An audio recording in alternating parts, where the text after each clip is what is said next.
Welcome to Conversations with Cox and and to be more specific, that is filmmaker Alex Cox and myself, film curator Pablo Kielseth. Alex will join us by phone from his home in Oregon, while I sneak away from my office to call him from one of the projection booths used by the International Film Series, which has been screening foreign and independent movies at CU Boulder since 1941. We will keep our chats to about 20 minutes as we discuss whatever movie-related topics grab our fancy. Thanks for joining us. Okay, action.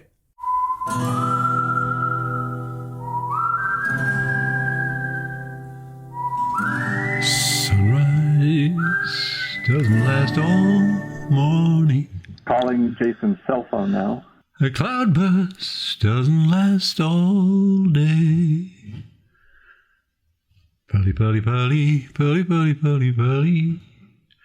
It's not always gonna be this gray. All things must pass. All things must pass away. All right. I think, Alex, can you hear me? I can. Jason, can you hear me? I can hear you both. Excellent. Hey, it's working. It is. So you may be wondering why we have asked you to join us here today. It's very curious, yes. Because of something that you said. You, after our last conversation, you emailed me and Paolo and said that you thought we were beaten up too much on Marvel Comics. And Pablo thought it was that you deserved to have the right of reply. Now, hold on a second. I also just want to say that I grew up reading comics. In fact, in my office behind me, I still have over 2,000 of the comics which I collected when I was a kid. And I really, there are some that I still would love to reread, like The Spirit by Will Eisner, and some, I like a lot of the horror comics as well, the old EC comics. But obviously, those are all sort of in a different universe. Yeah, that's different. You're talking about comic books of a completely different nature from them. We were talking about the current crop of Hollywood movies based on Marvel Comics. Obviously, if you're going to broaden it to EC or R. Crumb, then it's different. Sure. Very, yeah. But we wanted to, basically, Jason, you said, you referred to us as just some old grumps always kicking the can on the Marvel universe. So, we're going to give you a chance.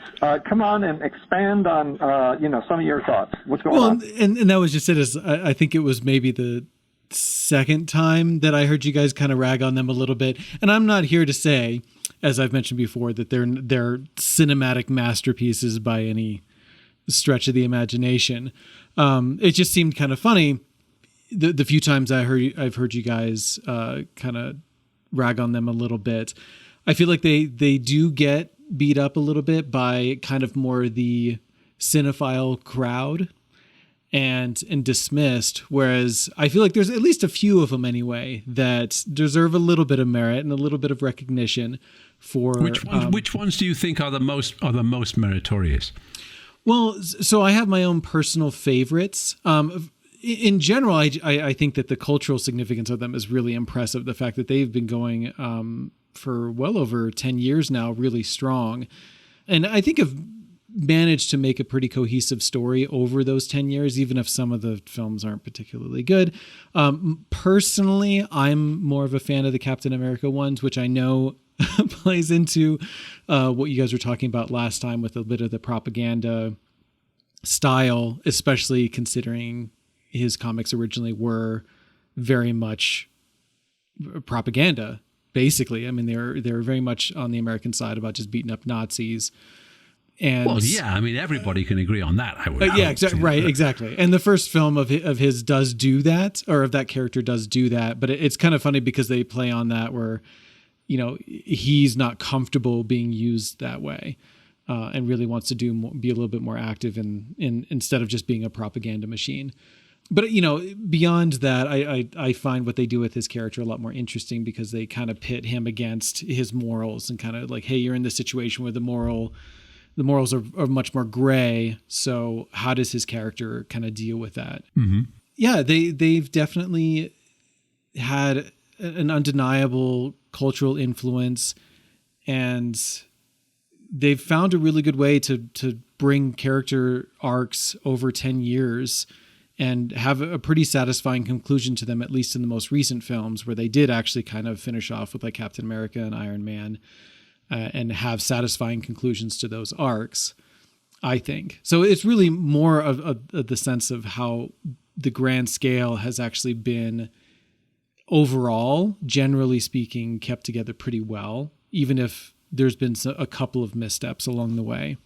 Now, I don't think it's just a couple missteps. The thing, I feel they're like algae that have taken over, and they're just like killing off everything else in the bathtub.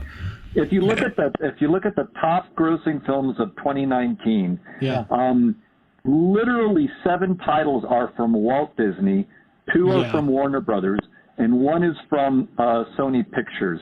And I'll just read through these. This is, again, top grossing for 2019, Avengers, Endgame, The Lion King, Frozen 2, Toy Story 4, Captain Marvel, Star Wars, The Rise of Skywalker, Spider-Man, Far From Home, Aladdin, and Joker. Now, think about how many of those are, well, so you got basically combination animated films and then films based on comic books, and then there's basically almost nothing else on there. I mean, and then if we jump over to just to go back a few decades to 1978, I mean, it's like, it's Paramount, it's Warner Brothers, United Artists, Universal, and there's only one superhero film on there, and it's Superman, and it's at number 10. And what are the other titles from that year? What were the top grossing films then? All right, well, so this is for 1978. Number 1 film was Grease. Number 2, National Lampoon's Animal House. 3, Jaws 2. 4, Heaven Can Wait. 5, Every Which Way But Loose. 6, Hooper. 7, Convoy. 8, California Suit. And 9, Up in Smoke. 10, Superman. And I have to say, all rubbish, all generic rubbish, just like now. I don't think the first Superman film was rubbish, but most of that, they're kind of whatever, I guess. No, and actually, it's interesting that in both of those top 10s, there's a kind of a film that I would say can be, you can make a case for. I mean, Peckinpah has a lot of defenders, and I know that somebody would make a case for Convoy. And out of the top 10 that you listed for last year, I would make a case for Joker. Oh, you just saw that for the first time, right, Alex? Yeah, because I thought I should. I mean, I know it's not, but it's not really appropriate, is it? Because we're talking about Marvel. And so, Jason, what do you think about the difference between the DC canon and the Marvel canon in the cinema? Or in both? I think that... actually, that's funny because my wife and I have actually been going through a lot of the recent DC films just to kind of get caught up on them. And most of them are pretty disappointing because they don't have a solid sense of what they want to be. And I feel like the Marvel films are very confident in the kind of films that they are, whereas DC right now, which is disappointing because DC up until recently have had really solid comic book films. You just talk about Richard Donner's Superman is great. The first couple of Superman films with Christopher Reeve, I love those. And the Dark Knight trilogy that wasn't too long ago are great. Like those used to be the standard for comic book films. And lately when they're trying to do this extended universe and catch up with Marvel, they've been kind of tripping on that. And they really just haven't had a solid voice. I feel like they've been tricking it.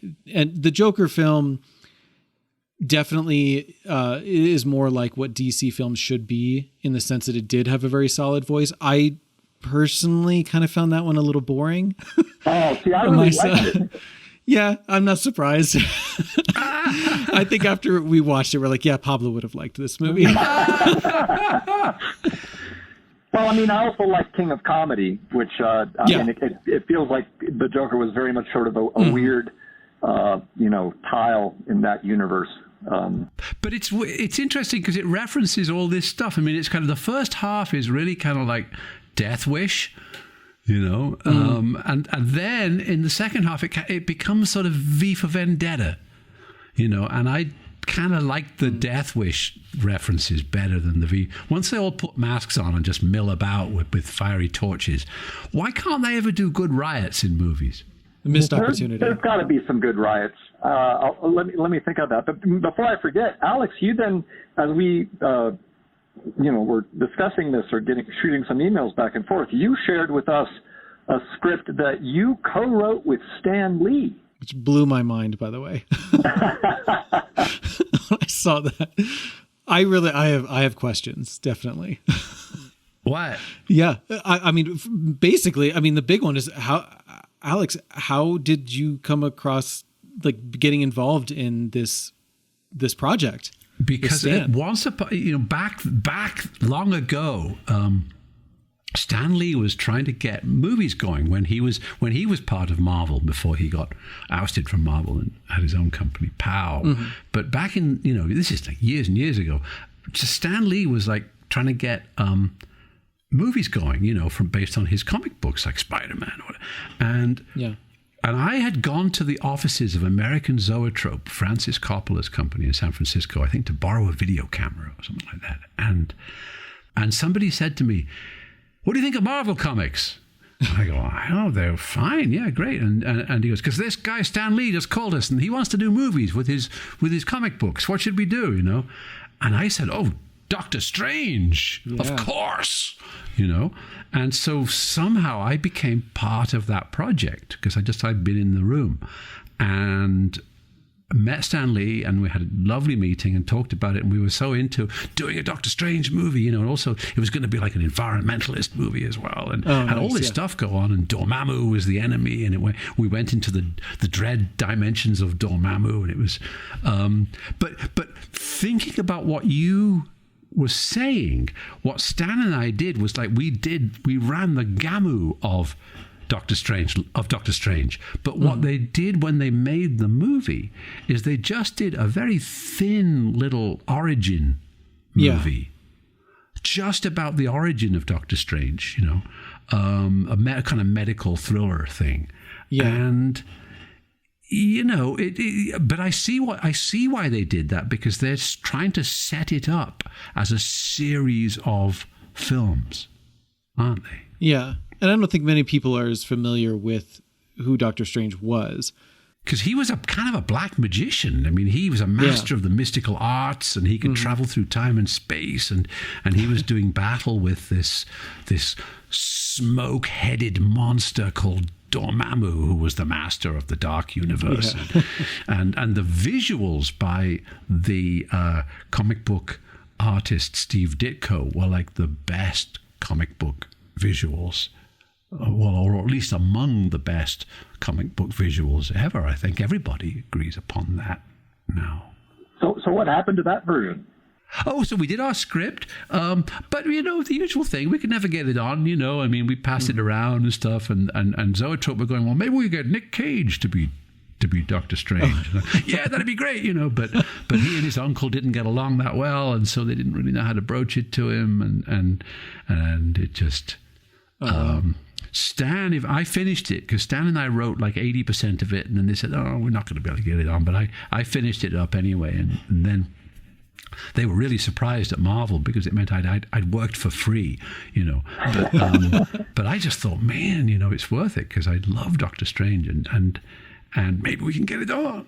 But I was just impressed reading it, considering I saw on there that it was in 1990 is when, I don't know if that was when it was completed or the year you spent most of it working on it, but it was ambitious for what could be done with film in 1990. The story of him is ambitious even for today's standards, but I was impressed by it. It was very ambitious. I know we were thinking of Phil Tippett, because he was our pal, and he had done RoboCop, and I guess it was around Starship Troopers time as well. So we were just thinking Phil can figure out some way of making these incredible universes. But they were still making things mechanically in those days, analog, and now obviously they can do the most amazing things digitally, and that aspect of it would be ironically much easier and cheaper to achieve now.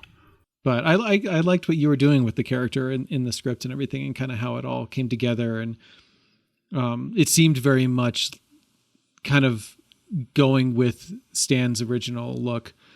or him and was it Steve, the other guy? Him and Ditko. He and Ditko really came up with that. Well, obviously he was the author of the script, and Ditko was the guy who visualized. Yeah, them. so like it felt very much like kind of this classic style of comics with them.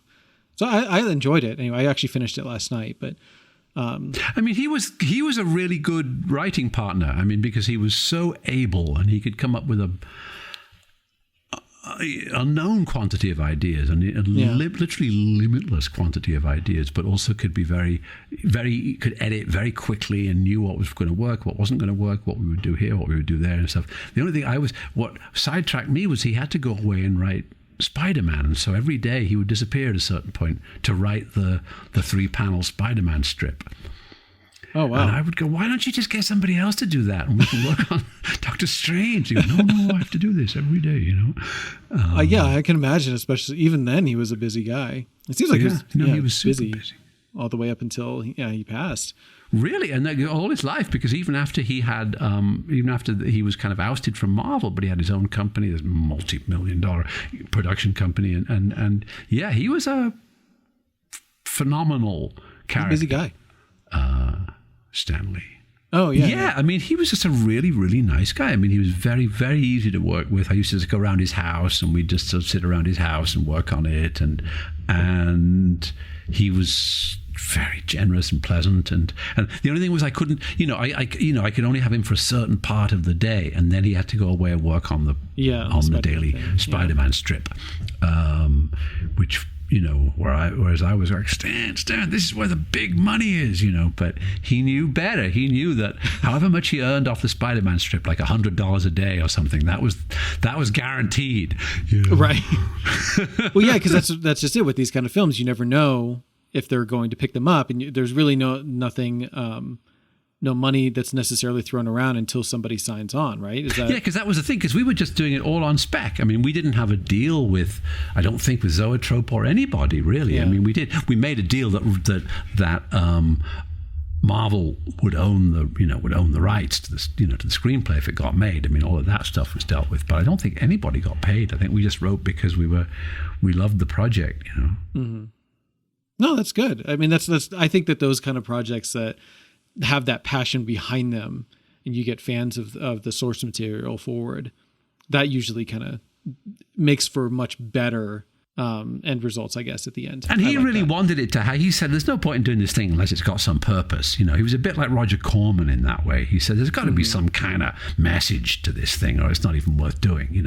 So we had an environmental message. That Dormammu is the head of all these villainous, polluting, global warming corporations which are going to destroy the planet, and Doctor Strange is fighting against them. I thought that was a lot more interesting than the medical drama. Yeah, I agree with that too. Yeah, it definitely felt that way. And it had a much more, varied surroundings that way too. Because, I mean, in the new one, he basically spends most of the film, or it seems like the bulk of the film, just in a big city. But you guys had him moving around to desert areas and out of the city. And Easter Island. Stan wanted to set a scene on Easter Island, and so we had the climax happen there. Yeah, that's right. Yeah, that was pretty cool. Yeah. Having the statues come up like that was nice. Yeah, it was a good touch. That was his thing. He'd had that vision in his head for a long time, and so he, first of all, he wanted it to happen on Easter Island, and then, we've got to do something with these statues. What if they? Of course, yeah. And so you said that the newer one you thought was, I guess, okay. Is that the impression I was getting from you? Is that it was all right? I didn't like it very much. It just seemed like it was just the prequel, wasn't it? It was like it seemed kind of cynical that they're just, we know we're gonna make 5 of these pictures, and so this is just the first one. Yeah, he's important to the overall universe, not but I understand because I can see they're setting up a sequel or a series of sequels, and like you're saying, what Marvel have done well is the strand of features. Generally speaking, which I don't know how that's going to be going forward, because the Infinity Saga that just ended with Endgame, the most recent one, was a really good just kind of closure and conclusion to that story. So the fact that they're continuing it, I'm less confident that that strength will continue, but who knows? We'll see. They might implode. They're getting pretty big. So, and as Pablo's mentioning, they're the Disney getting thing. very big. I mean, again, one of my qualms is that when I go into those things these days, I get pummeled with just CGI after CGI. It's just like, it's such a shape-shifting universe that is just constantly, it's like spectacle after spectacle after spectacle after spectacle. Mm-hmm. I mean, and again, I didn't see Avengers Endgame. And how long was that? It was like 3 hours or something. something. No way. There's no way. Now, but I will. But I'm gonna fish this back a little bit and just say, so that I don't get labeled as like the guy who's always shitting on these Marvel films or whatever. But I remember being very fond of and still would go to bat for something like Akira or something like Flash Gordon from 1980. Yeah. Which was a bomb, but I actually thought that that had a lot of panache and style. And directed by Mike Hodges. Yes, exactly. Who made Get Carter. Yeah. No, that one is a lot of fun too. What about I can Fritz understand the it. Cat? It is a lot. What about the movie of Fritz the Cat? Ralph Bakshi. Yes, of course, absolutely. I'll get down on that one. See, we have our own pantheon of comic book movies that we would get behind. They're just not as recent, generally based on this new stuff. No, and again, there is a lot of it that's just overinflated and definitely is a little too much. I definitely agree with that. But I think what Pablo's list showed was even in like 1978, the franchise idea was starting to really dominate movie production, studio production. And like Animal House only came about because it was a franchise of using guys from Saturday Night Live, Dan Aykroyd, Bill Murray, John Belushi, Steve Martin, over and over again, but they were like writing their ticket in Hollywood and making a bunch of films which were really pretty lame, But you know what? I will say though that I feel like looking back on these lists, what I find interesting is that I would by far rather pick from the films that were 11, like the next 10 films, right? So the top 10, I agree, there's a lot of garbage there. But then after that, like in 1978, again, you got Invasion of the Body Snatchers, you got Damien Omen 2, Magic, The Boys from Brazil, Eyes from Laura Mars. It gets more interesting. Eyes of Laura Mars is an interest. Yeah, no, that's true. I mean, yeah. I think, though, you would weep, though, if you went back to 1971 and you saw what the 1971 list was. Maybe not the top 10 list, but just look at what got made then, like Godfather and Aguirre, Wrath of God, and The Maté Affair, and Fat City, and a whole. I mean, things deteriorated very drastically during the 70s, and they got worse and worse thereafter. 1970, it was Billy Jack, Fiddler on the Roof, Diamonds Are Forever, The French Connection, Summer of 42, which is a great movie, Carnal Knowledge, Dirty Harry, A Clockwork Orange, and The Last Picture Show. Dirty Harry, A Clockwork Orange, and The Last Picture Show in 1 year. Wow. Yeah.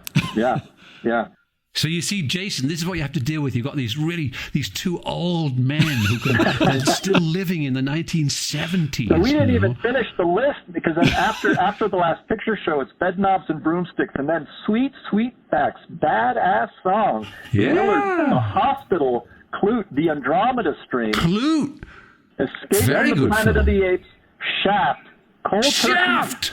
Turkey, Play Misty for Me, The Big Dollhouse, Miss McCabe and Mrs. Miller. Yes. I mean, this is Willy Wonka and the Chocolate Factory. Come on. See, the ones that I recognize, I like. I just half of those I don't even know what they are. Hey, listen, but you've seen Shaft and McCabe and Mrs. Miller, though. I don't mean the remake of Shaft. I mean the original Shaft. No, actually, that's one that's been on my list that I haven't seen. It's totally cool. I think you'd really enjoy it. Oh, yeah. and Willy Wonka and the Chocolate Factory is one of the all-time best. So. Oh yeah, no, I mean I love that. Yeah, growing up that was amazing. And speaking of that old stuff, I guess 68 last night. And Alex, you'll be proud of us for this. My wife and I started watching The Prisoner, little bit of a Oh, wow. Really? Which episode? We just watched the first one. Yeah, we got the Arrival one in, but we're gonna watch that series now. So watch them. Well, you know that my cranky thing is that you have to watch them in the order in which they were made. The episodes make more sense if you ignore. I believe there's a book out there that might. Yeah, right. Yeah, there's some book online that'll tell you. Somebody I know wrote one. Yeah. Yeah. We're watching it on Amazon Prime, so I guess maybe I'll have to look to make sure that the order on there is the correct order then. I imagine the order is always arbitrary and they always get it wrong. But you can see, actually, I think even on the internet, if you just do an internet search, you don't even have to read a certain author's book, because I think you can find the production order online. Yeah, I'll have to look that up to make sure. I know Arrival is obviously the very first episode. That's pretty clear. But yes, but right after that it deviates, because they go to the chimes of Big Ben. Because that kind of suggests one of the actors was also in Danger Man, and they're trying to suggest by switching the order of the things, they're trying to emphasize the Danger Man angle. But really, the Chimes of Big Ben is a much later episode. Okay. I'll have to look that up, because she really enjoyed that. It's a cool series. I love it. Anyway, thank you for being so generous after we dissed Marvel Comics movies so much for watching The Prisoner and for coming on to. It's just funny because I listen to you guys' opinion pretty much every time I edit these, and every once in a while I'm like, I want to throw in a sentence, a little comment. Yeah, I'm always surprised you don't put in quack sounds or something when you're saying things that.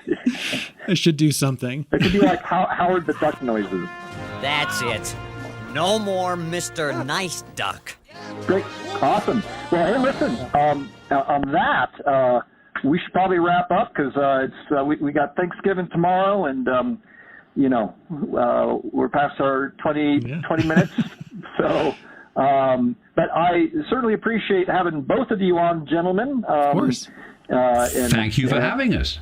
And Jason, as I tell all of our guests, if you ever want to join, jump on in, because don't be shy. We're happy to have the. If I have more comments, I want to defend some opinions you have. Yeah, or just record stuff undercutting us, and just stick it in there afterwards. We'll never add know. my own little commentary.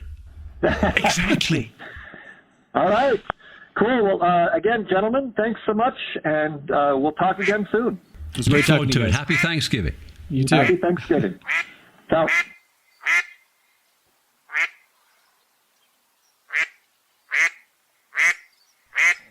Cut. Okay, that's a wrap.